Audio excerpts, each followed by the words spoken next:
Welcome to Man Does Tech, where I solve the problems you didn't even know you had. In this video, I will explain how to make healthy popsicles at home. First, gather your ingredients. Select fresh fruits like berries, mango, or kiwi for their natural sweetness.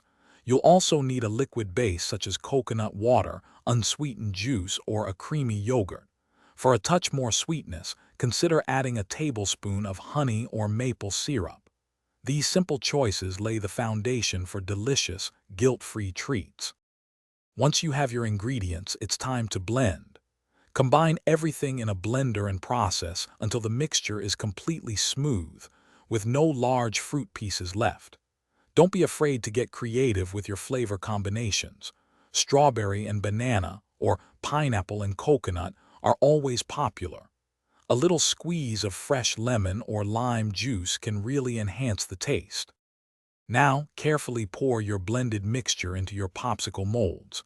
Remember to leave a small amount of space at the top, as liquids expand when they freeze. Firmly insert your popsicle sticks into each mold.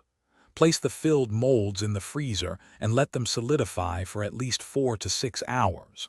For best results, ensure they are completely frozen before moving on. When your popsicles are ready, run the molds under warm water for just a few seconds. This helps them release easily without breaking. Now you can enjoy your delicious, homemade, and healthy frozen treats. If you have any left over, store them in an airtight container in the freezer. They will stay fresh and tasty for up to 2 weeks, ready for your next craving. Thanks for watching. If you found this helpful, don't forget to like and subscribe.